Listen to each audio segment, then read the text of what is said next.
Si gavana ako na yake? Si mulinipatia yangu niko naye? Si kila mtu afanye kazi jameni? Si pale 2027 mtakuja kusahihisha mtihani ya kila mtu? Mwenye amepita, mwenye amefanya vizuri, mnampitisha. Mwenye ameanguka mtihani aende nyumbani. Elimu nimenyorosha, nimeweka CBC mtaratara mzuri, nimeajiri walimu 76,000, nimeweka pesa kwa university na TVET, kilimo nimenyorosha, mnapata mapato zaidi, barabara ndio hiyo mimi najenga, soko ndio hii, sitima ndio ile. Mtakuja kuniuliza mtihani, mimi nitakuja kufanya mtihani yangu, nyinyi mtasahihisha, nikipita mimi naendelea, nisipopita mimi naenda kulima. Hakuna problem. Ama namna gani jameni? Gavana Manyeri Mutai Kahiga manoriwore gi jatend piny Kenya Elimbene ojiwo jatend piny mondo thoredhi e gwengego kendo med kelonegi dongruok. Tuko na rekodi ya vile mambo yako vile ulikuwa unakuja, na ukija tumepata mambo kama stadium hii, Your Excellency, miaka 7 imekwama. Asante sana. Miaka 7 imekwama, wewe umekuja kuikwamua. Tukiangalia hapa nyuma yetu, housing project inaendelea. Your Excellency, pale Field Marshal soko inaendelea. Sisi tunataka kukuomba urudi na urudi tena. Sasa tunaweka tick, imebaki 45 times, ukuje na utuletee maendeleo. Jaluja jatend piny Kithure Kindiki korka koro ojiwo jotelo mapacho kae mondo chwal dongruok ne jopiny kopogore gi goyo siasa. Maneno ya siasa tunajua ikifika tutapiga siasa wakati huo, lakini kwa sasa tuhudumie wananchi, tuheshimu wananchi, tuheshimu viongozi wote ili tukue na nafasi nzuri ya kushughulikia yale maneno ambayo ni ya muhimu kwa wananchi wetu wa Nyeri na wananchi wa Mount Kenya na wananchi wa Kenya kwa jumla. Elimbe mare kawuono jatend piny ne oyango chenro mopogore opogore ma piny owacho osebedo ka dhi godo nyime.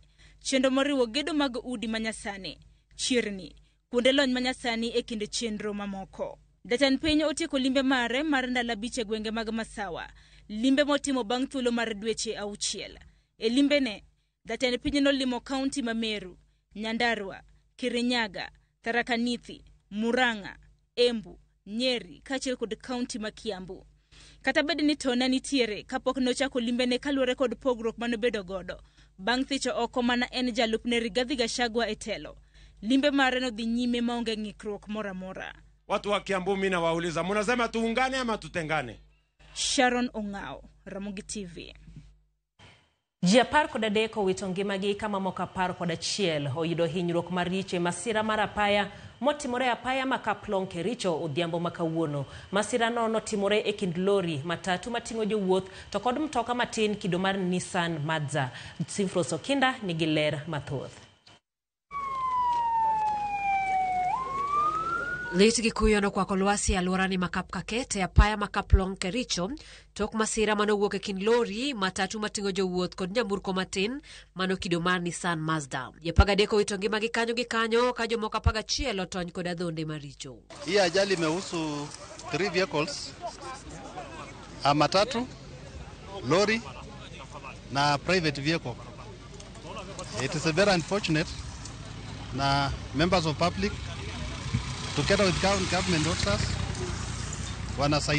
tunasaidiana kukilia barabara, kutoa hii mchanga kwa barabara ambayo inaweza cause another accident. Nonro moyi onyiso ni nyamburko matin rikiria mamarach gimano kelo masira no. Two vehicles were coming from Litein towards Kamlong. Lorry was coming from Kaplong towards Litein. And then a small vehicle was coming very fast, wakakongana njiani. And I was following the lorry. And several people died. Alora no mokio kod Bomet gi Kericho en kamarach ahinya ka joriembo idwaro ni obed motang' ahinya kinde ko. Nilikuwa nyumbani na nikasikia sauti kubwa sana. Lori na Nissan wamegongana na tulikuwa tunaomba serikali yetu itusaidie iweke bamsuku kwa sababu kumekuwa na accidents nyingi sana. Si tu peke yake. Kumekuwa na accidents nyingi na tunaomba at least hii barabara ikuwe expanded so that kukuwe na peaceful transport huku eneo ya Cheptangul Gay. we want to appeal to the government, the county governments and the central government to really move with speed and not to wait until there's an accident, but do it faster, mark the roads, give us signs that this is a black spot. And when the drivers are on the road, they will automatically reflect and they will abide by the rules. Japaga chiel mo inyore no ringo de ute thieth mopogore boma ma Kericho. Simfros Okinda, Ramogi TV. Sigana machielo mabende wasebedo kawaluo en sani Philip Eric Mutinda. Achich mitudo gi nek ma koch mar japuonjre Sylvia Kemunto omaki kendo dine tesendo bila kidayo dhoge. Ringre Kemunto nofweny e tangi moro mar pi e wi kar dak ma jopuonjre e mbalariany ma Multimedia tok manye kuom thuolo mar ndalo adek. Kaka jafamara Efi Nyakidi lero, obila nyodok e mbalariany no odhiambo manyoro kendo kawo moko kuom gige Mutinda matiyogo e fwenyo DNA mare. Martin ne seche 72 tok fwenyo ringre Sylvia Kemunto e tangi pi kosechako tow. Achich maduong' mitudo gi nek mare Philip Eric Mutinda gikone nochopete sendo bila ma Sultan Hamud e kaunti ma Makueni. Mutinda nochopete sendo bila no kachiel ko jonyuolne. Kama bang'e apisas notere ng'wech nyakete sendo bila ma Nairobi area boma ma Nairobi. Kama apisas magu kwach kich manono malingling e wiketho magnek kata homicide nyochako dayo dhoge. Kaluwore gi obilago, Mutinda nyo wacho ni ne gibedo gi gwandruok e kar nindo mar sikul kama Kemunto nodake chieng' Jumapil kendo kanyo emano chweu negi. Mutinda bende nyo yango ni ene mano keto ringre Kemunto e suitcase mothuth nigi suitcase no nyake kar nindo mare bang'e no golo ringre kendo kete kitandane. Mimi nikakuja majioni kitu ya 10 hapo.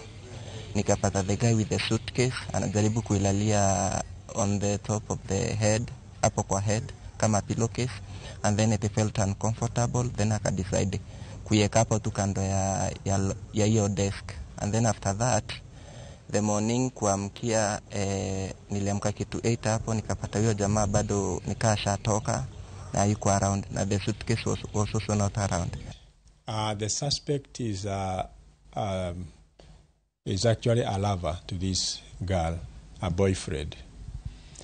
And the police have been doing the investigation, and it is clear that on that day, Sunday, when the girl is reported to have been missing, the boy had actually entered the room of the girl. Kemunto nolal tarik 30 dwe mar adek higani kendo ringre mare noyudi tok manye kuom dala dek mana bang' obila yango ni simbe no sim chieng'no e mbalariany ma Multimedia kar saa 4 mar otieno. Odhiambo manyoro apisas mang'weyo maling'ling e wi ketho mag nek nodok e mbalariany ma Multimedia kama ne gikawe gige Mutinda kaka wuoche kod onget mibiro tigodo e rango nyinyo mag del kata DNA. Mutinda nyaka sani pod odine tesendo bila e kinde manonro dhi nyime. Kako machielo, anyuola mar Kemunto osechako timo ikruok mar kowe kare ma yweyo mogik. Efi Nyakidi, Ramogi TV, Nairobi. Duond bura mar ODM kokale National Elections Coordinating Committee ochoro yiero mag kuonde adek magin East Kamagake County ma Homa Bay, Kasipul, Kanyakla kod Embakasi East. Kaluwore koda bura mochwale aput mawinjo ng'ur mag duond buche mochwal e wi yiero ma East Kamagak. Yiero go yiero mano chantimore wuok tich koro ochor. Kamano bende yiero ma Kasipul mano chantimore tich adek tarik 9 bende ochor kata rige manyien mag tayoge ibiro chiw bang'e. Kamano bende ODM olando ni giseyudo ng'ur mopogore mawuok Embakasi East ka kuom mae gichoro yiero makono ma bende no chan tim wuok tich kod tich adek.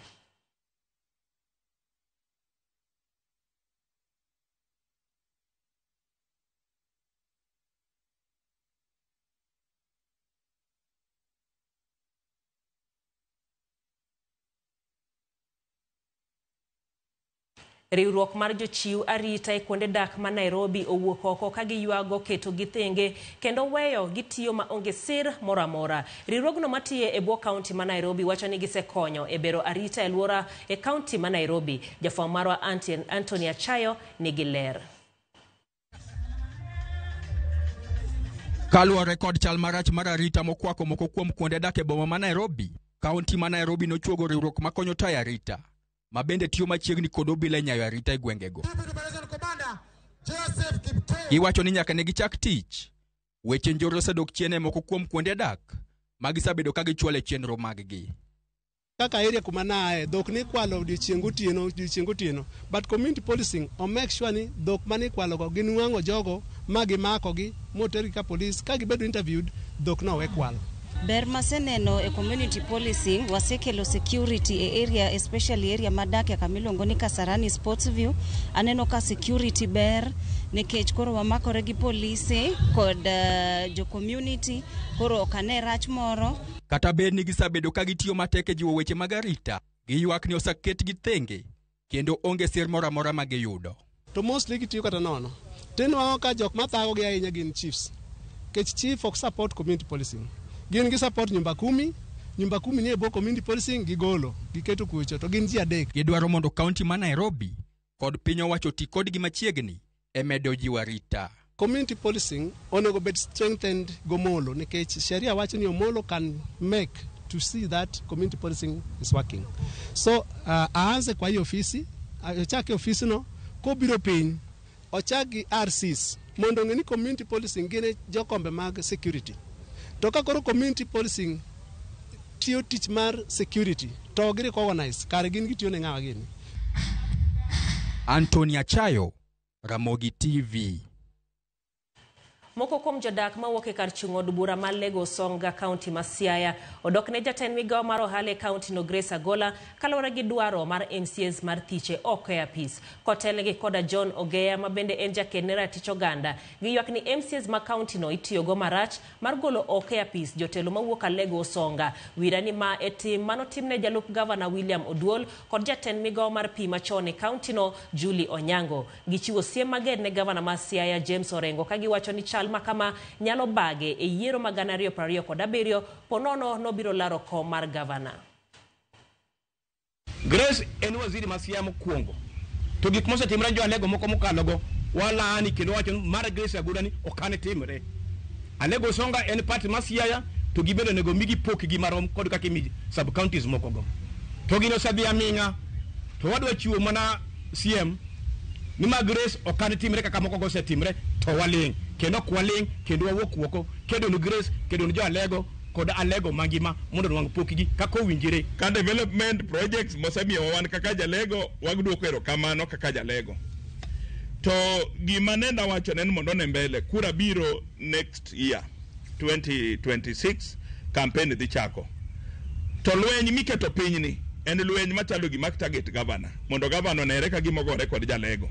Mane momiya kwae ni mondo one mbele kabisa. Koro anane non kik koko bedie ka koko nosebedo Siaya i low MCAs bineno ka tungni obet be kata sigu bende obedi kind MCAs gi jotelo mamoko. Wakwayo ni koro mae MCAs ranguru matut. Kopo no wachi ni ochopi komu nune mudhi ng'ade uru kung'eyo kuwe ma Siaya betie mana ka un MCAs une mukelo. Wan kaka joma mine ma Lagos Songa wadhi chungi minegi kendo wadhi kedo ne ratich mine manie telo chakre kawuono ni nyaka minegi te yud ratichgi. Riwruog Saga ma Stima Sacco yango chenro mar bero kitayo tijege e higni 5 mabiro ka okang' makama en mar neno ni gichopo dwach jokanyo mage. Isaac Okech miyo waler mathoth. E higni 5 mabiro, riwruog Saga mar Stima Sacco biro keto omenda maromo shillings bilion 2.5 e lony manyasani. Ma en kaachiel kod lony manyasani manyalo timo tich e rang'iny mar paro mar dhano kata artificial intelligence e tayo tijegi kod chenrogi mag chiwo hola. We are seeking to grow our membership from 220,650 members to 385,000 members. There's about 160,000 members in the next 5 years. Number 2, we are looking at expanding our revenue from 10.15 billion shillings to 19.3 billion shillings. We're also looking at growing our assets from 66 billion Kenya shillings to 113 billion. I know my friends are here from the other SACCOs. We want to be the first SACCO to reach 100B. Eneno ni riwruogno chopo e kwan duto mag mwandu madirom shillings bilion 100. Stima Sacco chano mar keto mwandu e agulu mar omenda kaachiel gi keto mwandu e bengi madongo pachoka. Okang'no mar riwruogni geno ni biro medo gi yuto mar ohala. COVID, you're doing almost 3% only was investment income. Today is 18%. That tells you a lot. It tells you that because we're very good at mobilizing money, we are a very liquid institution. So the key question for us is what do we do with all this liquidity we have? We have an abundance of it. Even if you give loans, how many of those are you going to give out? We will diversify our revenue streams by introducing innovative financial products, carefully calibrated to meet the evolving needs of our members. Dynamic asset liability management frameworks will be enhanced to optimize returns while maintaining prudent risk exposure. Riwruogno jiw mondo rang ahinya chal mar jokanyono maggi mar neno ni nitiere telo kod tayo tich e lela. Isaac Okech, Ramogi TV.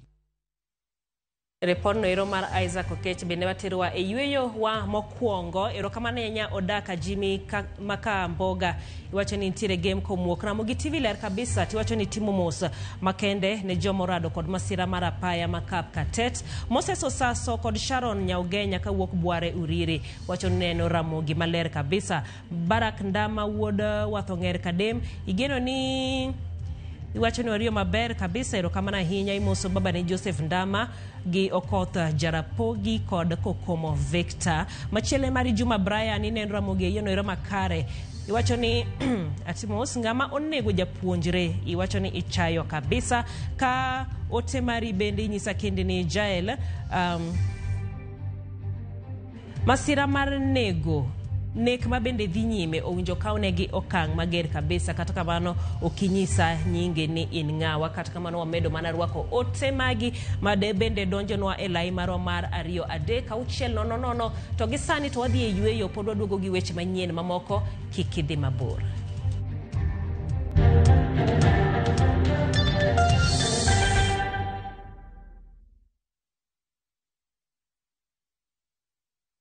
Jiomotion Shabiki Jet X and nyakua a share of 2 million in cash. My name is Hope Ligami na nimetoka Ruaraka. What I do for a living is that I'm a business person. Nilijua Shabiki kitambo, that is through a friend, and then sasa kanionyesha how they go about. This is not my first win. Nimekuwa nikiwin tuseme small prizes. The 250,000 chiefly nitatumia kuboost my biz. I'll also continue some stalled projects zenye nilikuwa nazo nyumbani.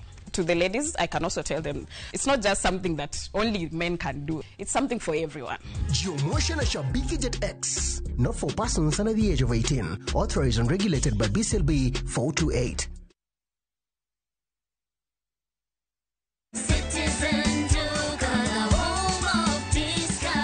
Whether you're getting ready for the Easter holiday or checking off your shopping list, we've got you covered. Get 2-pack of 2 kg premium wheat flour for 318, down from 344.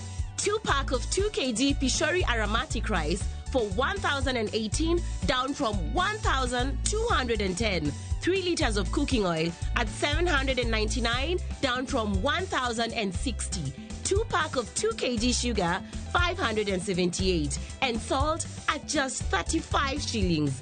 That's a total of 2,748, meaning you will save a whopping 501 shillings. It's easy. Dial *487*5#. Select your Easter package, make your payment, and pick up your basket at any Quick Mart supermarket near you. Citizen Duga, home of discount.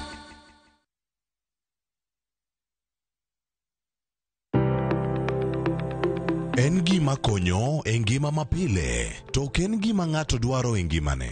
Bedo gi ngima maber miyo ng'ato dak e ngima maber.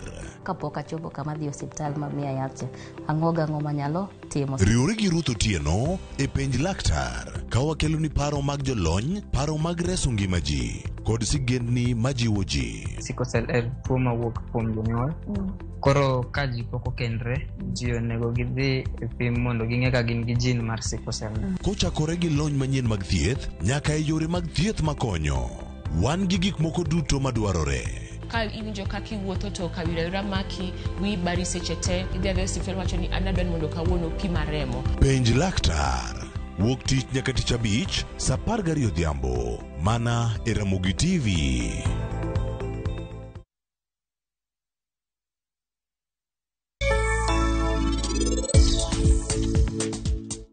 Ka ng'ato temo ketho kwe ma in godo, an ok abi ng'wonone. An ang'eyo lit ma in godo gi sani kata ka ng'ato omiyi piny mangima, kama mani onge machiegni kodi, mano te chal kanono. Wachna, ng'amoa e piny ma oko ni to kara in igol rikode kanye? Idwa wacho ni en osiepni kosi ni dwaro mana giriw keny kamoro achiel? Kara in parang'o? This family is so over the top Zoravar. In iluongo dana ding'eny ahinya. To in itimri kae kaka imeo. Rit matin, an nyaka mi uchwat.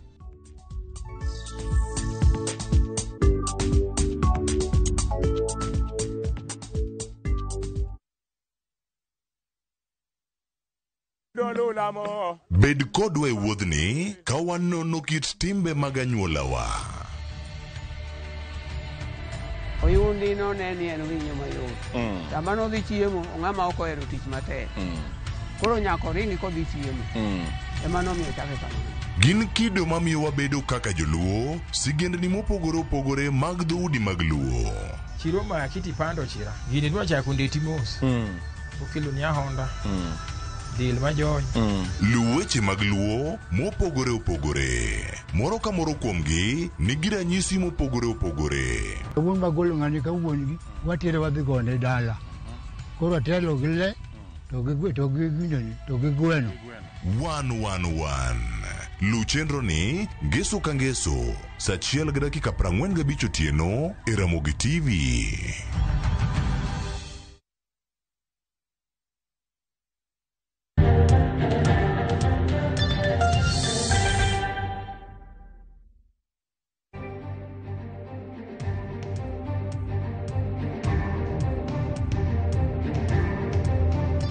Machiegni kendo okang' mar jatend jolweny mano Kanyero Charles Kariri golo siem ewi wer mar Ruto Must Go kaachiel gi ogai mar obila Douglas Kanja yore romo mar jatend piny e kaunti ma Nyeri kendo loso gi jopiny ewi gari medo kelo paro mathoth. Moko kuom jonon siasa kod okinde opogore paro ewi ka jatend obila oyiene mar loso kod jopiny e romo mag jatend piny. Paro bende opogore ewi migepe mag arita kwe kaka obila kod jolweny mar golo pachgi ewi weche motenore gi siasa mamulo arita mar piny. Chris Owino kolono wachni.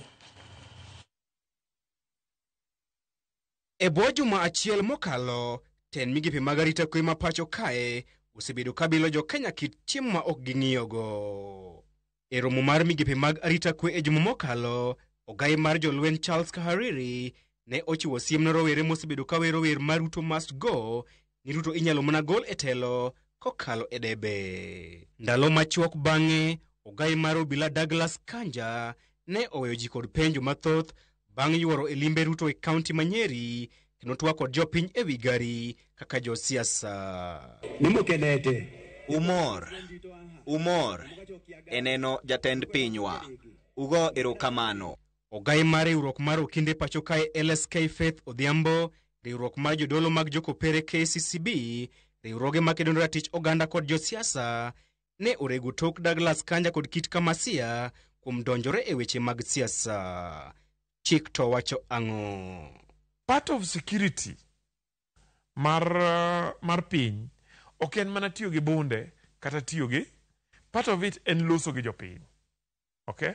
So ka IG ne nyalo chung ma bed assured ni jopiny mor, onge gima chuno japiny, onge gima kelo risk momiyo nego home police and riot kata jo army mondo bi osecure president, because in any case jopiny mor. I don't see anything wrong with that. Kano dhi rito kwe, obed gi apisa mage los command mare ka chalo, lo ket joge position madwarore, ong'ini gik moko dhi maber, ni kwe oritore. Kuma shida bete en sama koro wuok piny tich mano wacho no tereno, ochunge wi gari, ni en be koro lokre jasiasa. En bo penjo ji ni umor gi rais. Umoro kaka ng'a? Mano koro go siasa, mane mwadagi. Lai mar Charles Kariri kod Douglas Kanja mar golo duongi e weche motenore kod siasa kata loso kod jopiny e romo maket kod mag siasa opogore kod jotelo wetegi machon mane omiyo dhogi e kinde duto mag telo magi. To pok wanenoga kama IG ochung' malo ka penjo ji bura mar jatend piny ni be umor gi jatend piny. Ntiere yore ma okaw kwa kich choko wechegi. To be mano ok en tij Inspector General mar Police, mano tij jogai mar intelligence. Gin gi yore mag choko weche to miyo jatend piny report manyise ka piny tie kaka jopiny wuoyo. Ok en dhi mbele kuma chalo pap mar siasa tipenjo jopiny ni be umor. Gima chik otamo tend police kata jatelo moro amora manie sirkal mok en jasiasa mondo kik tim en discussing gimiluongo ni partisan politics. Siasa monindo konchiel. For instance, kanyo IG ochung' Nyeri to nyiso jo Nyeri ni be 2027 udhi gocho ne president. Kata 2027 be udhi gocho ne UDA. Mano ketho chik. Okay? But kochung' to penjo jopiny ni be umor ni president obiro. President is a symbol of national unity. Sama president odhi kamoro onego bed ni jopiny mor. Okay? And part of security en ni to ensuring ni to jopiny gi be mor adier. E report margi, piny owacho ne odok ne Douglas Kanja kuom yuoro e limbe Ruto e kaunti ma Nyeri ka gilero ne odhi neno ni jatend piny oyudo arita makare. Okil Kamalo Kawilis Otieno kod Julius Nyamori okawo ochung' mopogore ewi tim mar Douglas Kanja loso kod jopiny ewi gari. An gima wacho ni kik wabed ni wadhi loko jotend security magwa maboluoro ahinya. Ka koro lokre ni koro gin gi chal mana gi Oscar Sudi gi Kimani Ichung'wa giwuoyo ewi geche. Gichako yenyo. Gech mano bro miyo jopiny koro chako rango opisegi ka gik tugo. Jok bikawo serious tich maduong' ma gitimoga. June 25th, 2004. Ne Kenya otuk ma kijende no wuok. 2024. Yes. Ne kijende wuok mi wacho ni jomoko no obiro modonje igi modonje e parliament. Out of that nyithindo no tho mang'eny. Part of the blame mani miyo the intelligence eni nok giloso ni gini nok onene. Benuneno ka gini biro. Ang'o miyo noling'? Ang'o miyo nokuchiwo ne government to gi jo Kenya intelligence report ni Kenya dhi kethore 25th of Chris Owino, Ramogi TV, Nairobi. Mana sama warito sigana moro kaendi mondo donje ng'iyo moko kuom ote magi mantiere Facebook page marwa kaka mari Jonathan Diege wacho ni ntiere Olasi Boda Ramogi TV ler kabisa. Pauline Odongo iwacho ni ibende iluo weche manyien ka intiere e county no mar Kisii. Nick Vivian Migori Ombo Sento Kanyamkago Ramogi TV ler kabisa. Kabende Jackie Nyamodi iwacho ni okang' magero winjo kaw ne jonek duto te. Wach mar femicide medore ahinya pacho kendi mabende achiel kuom weche mabende wadhi lose otieno makawuono e chenro mar mine wacho gin kuonde jot ahinya wacho ni joma nitiere kadhe lweny mag udi kia kuma giringa giyude resruok kuonde jot mabende chik dwaro ni mondo bedi to chal margi chalo nade pacho kendi mano kanyero chenro mar mine wacho kochopo sa 3 mar otieno oimore sirkal onego kaw okang' mager ne joma nego jowetegi nikech hera ok chun kaponi orumo to ber ka uwere gi kwe mano Fredo Suru kantiere Dandora mago kanyero moko kuom ote mabende donjonwa e sigana mabende warito en sirkal ma pacho kako kalembetre mare ma Bangkok osereso jo Kenya 175 moriwo 78 mane ochopo pacho kaka wuono kowuok e piny mar Myanmar kama gisebedo ka gitimo tich mabandia. Jagoro mongirore migawo matudok kod pinje ma oko Roslyn Jogu mane oromonegi e paw ndeke ma JKIA owacho ni gitimo nonro mar yango achudhe mawuondo jo Kenya gi wach mar dhi tiyo e piny Thailand to bang'e iterogi e piny mar Myanmar. Kaka jafamora Joyce Oduor lero jo Kenya mano chope pacho kaka wuono onyiso mor margi mar duogo Thurka bang' sandore kuom dweche mathoth e pinyno mar Myanmar. Kar saboro mar odiochieng' e alap ndeke mar Jomo Kenyatta International Airport bore Nairobi, jo Kenya ma ores kowuok e tich mar koto ji e mbui e piny Myanmar omolo. Kata obedo ni giumore kod suka kendo ruako abuog rombe, giyudo fuong'ruok mar duogo dala bang' kalo e matek e piny Myanmar, kama giwacho ni gisebedo ka gikalo e matek. I am a chef. That is the job I was promised I'm going to do in Thailand. But I found myself doing a scamming job. Fake job, kazi hewa. All I can say is thank you God. Yeah, coming here live, my life is matters a lot. Kwenda kwangu Thailand, nilienda kama mwalimu wa Kiingereza.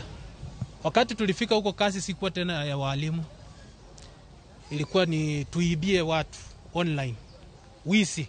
Moko kuom jogo mane oduogo e pacho kaka John Gidan wacho ni gikalo e sand mathoth e lwet jogo mane gitiyo negi e piny Myanmar kendo ne gitiyo maonge chudo moramora. Kama hujafaulu kuiba ni banishment. Uko kulala kama huku Kenya mnalala 8 hours, uko kulala ni 1 hour 30 minutes. Mshahara mimi kama kuna mtu amesema kwamba amewaipewa mshahara ama kama kuna mtu anasema kwamba alilipwa, mimi mshahara nasikianga tu. Punishment is there, that is something that is there real. We have seen people being tortured, being electrified, some are beaten up, or you just, yani unakaa kwa jua mpaka iishi. Jagoro maongirore migao mar tudruok kod pinje maoko Roslyn Njogu mane oromonegi e paw ndeke wacho ni gisereso jokenya mathoth kowuok Myanmar. Over the last 1 month, we've been able to repatriate 175 Kenyans, including the 78 who are here with us today. Njogu wacho ni jokenya yudore kama tek mar timo tije maricho e piny Myanmar nikech ok gilu yore makare ma oyang kod sirikal mar manyo tije e pinje maoko. We continue to appeal to Kenyans to check every job opportunity that you come across. The National Employment Authority within the Ministry of Labor runs a website that tells you who are credible and licensed agents. Omedo ni sirikal dhi nyime kod timo nonro mar yango agents mawuondo jo Kenya ni iterogi e piny Thailand to bang'e giyudore e piny Myanmar. Investigations are ongoing. Very often what we have is that sometimes victims or survivors are unwilling to come forward or do not give sufficient information or are threatened into silence. But as we have continued to receive the various groups, we have done debriefing that has given us information, and that has given the security agencies leads to go on, and investigations are ongoing. Jo Kenya mane oduogo e pacho kaka wuono onyiso mor margi mar duogo ka gikwayo ni otimne gi pim makare mar nono chal mar ngimagi kaluwore kod san mane gikalo, ka bende gikwero jo Kenya mondo obeda kicha ni onge thuolo mag tije Thailand. Kama unaweza kupata nafasi ya choo ufanye kazi kwa choo, hata kama ni kuosha choo ya mtu na upewe 50 bob, enda hapo. Bado kuna Wakenya huko wengi.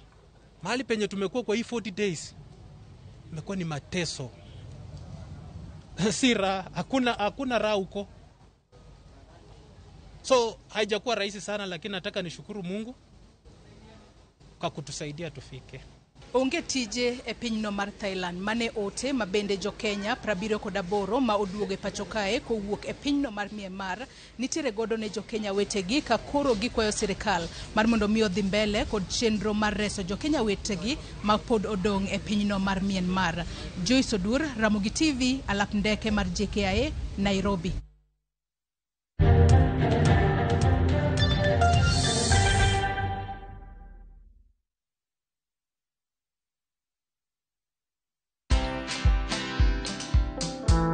People didn't believe that I bought my Land Rover Discovery from just influencer money. Yeah. Can anyone make money online? Yes. Content is like losing weight. You kind of have to just do it for a long period of time for you to actually see those results. Where money is a motivator, for me, fear and shame just don't exist, because this is how I'm feeding my children. Watch this story and more. Download the Citizen Digital app or visit www.citizendigital.com and find the Citizen Originals portal. Kenya's #1 app, Citizen Digital.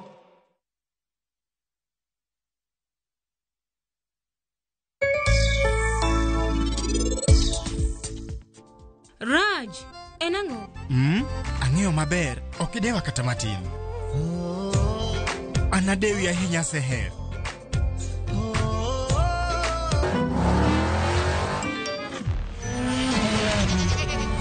Easter happiness all around. Win big with the WRC Safari Rally 2025. Revisha and feel the roar.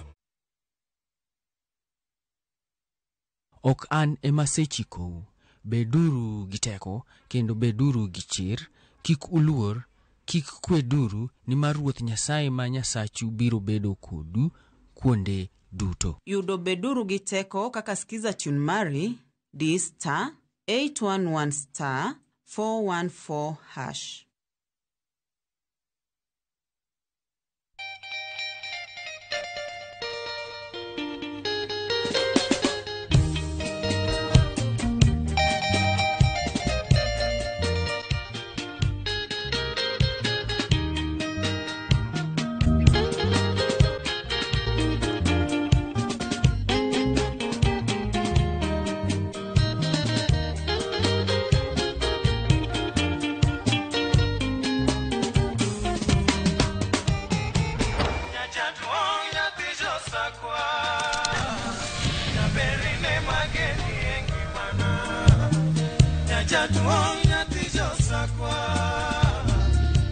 Radio Ramogi, kar chuny jaluo.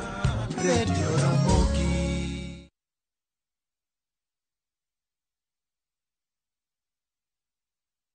Nyakwa Ramogi, Kenya Eratiel. Raila has a space to say what Gima Jakom Duawacho. The opposition, nothing like a Supreme Court. Oliet Nyakwa Ramogi.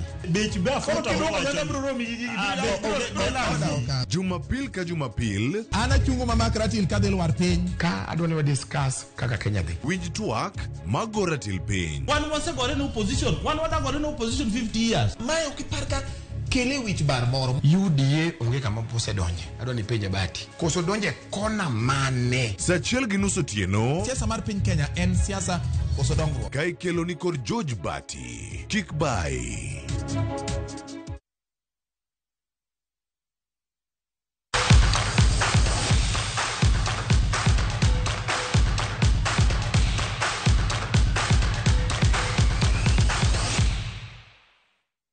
Machiegni pau tuke kuma tim mar Kenya mar rugby Shujaa jotugaberio koni gi koni oyudo loch ariyo e tielo ma Singapore Sevens mochakore kinyi makawuono. E tugo mokwongo Kenya noloyo tim mar Republic of Ireland points 17-7 ka tugo mar ariyo Shujaa mitayo gi kocha Kevin Bling Wambua oloyo tim mar France points 10-7. Loch ariyo e tuke mag grube miyo Kenya otiko madonje nus final mag tuke gi. Tugo magibiro tugo kogwen makinya. And Kenya corner's already on its feet. Amaita doing all the work for Kenya here. This is just way too easy. It's literally just a speed race. Ireland can't get to him. McConnell does his best, but Amaita is just wait. Amaita